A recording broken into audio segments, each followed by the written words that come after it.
মাতৃভাষাৰ গুৰুত্ব আছে। যদি এই কথা আমি নহয় কৰোঁ তেতিয়াহ'লে আমাৰ কিন্তু জীৱনটো আমাৰ বঞ্চনা নিচিনা হ'ব।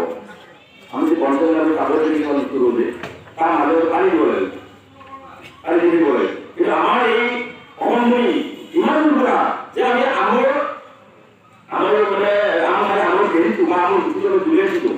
আমি যাবগৈ আমি জলপাই খাই গুটিটো দলিয়াই দিওঁ বা অন্য গুটি নিজে জেগা আছে যত্ন কৰিব নালাগে, কাগজ কৰিব লাগে।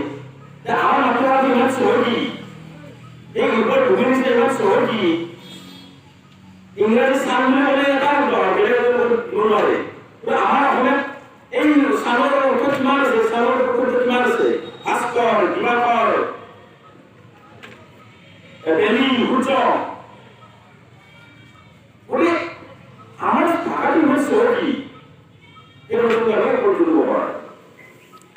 আৰু তাতে নকৰি যে মই ওলাই আহিছোঁ, মই ঘৰতে কৰিছোঁ, মোক ভাগ্য নালাগে, তেনেধৰণৰ ভাবত এছামে এই যে ভাষাটো লাগে নালাগে তেওঁলোকে এইবিলাক চিন্তা নকৰি অন্য মাধ্যমত গুচি গৈছে। হয়, আমাৰ এইটো অন্য মাধ্যমৰ শিক্ষা হ'ব লাগিব, সেইটো এটা ভাল কথা।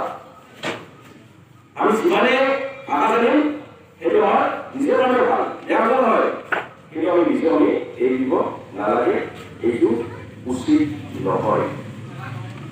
আপোনালোকে এটা নিশ্চয় হয়তো মনত থাকিব পাৰে যে আমাৰ যিখন আমাৰ ব্ৰিজ বুলি যেতিয়া এই বৰ্তমানৰ প্ৰধানমন্ত্ৰী নৰেন্দ্ৰ মোদী যেতিয়া প্ৰথমবাৰ প্ৰধানমন্ত্ৰী হ'ল তেতিয়া ব্ৰিজ কেইখনমান দেশক লৈ আৰু প্ৰথমখন আলোচনা আছিল চীনত।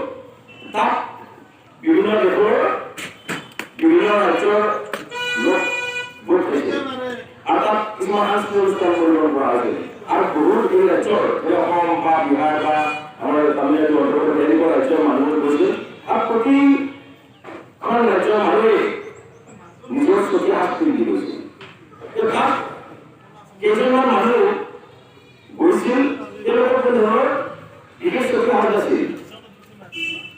আৰু তেওঁলোকৰ পাছত মানে সাংবাদিকে উঠিছিল বা তাত থকা এই বিষয়ত জানিব খোজা লোকে গৈছিল যে এই ইয়াত যিসকলে ভাগ লৈছে তেওঁলোকে নিজৰ নিজৰ কথা শুনাইছে, স্বকীয় সাজত আহিছে, আপোনালোকক আমি একটু দেখা নাই কথা কি আৰু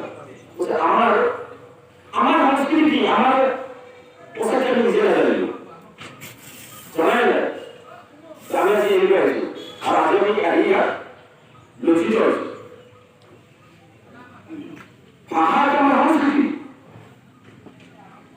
সংস্কৃতিৰ এটা গুৰুত্বপূৰ্ণ অংশ হৈছে ভাষা। গতিকে সংস্কৃতি আমি যিবোৰ আমাৰ ভাগ আছে গোটেই জীৱনটোৰ সংস্কৃতি আমি যেনে পৰিপাতিৰে আমি চলাই দিওঁ আৰু ভাষাটোকো আমি গুৰুত্ব সহকাৰে অন্তঃকৰণে লৈ আমি এইটো আগবঢ়াই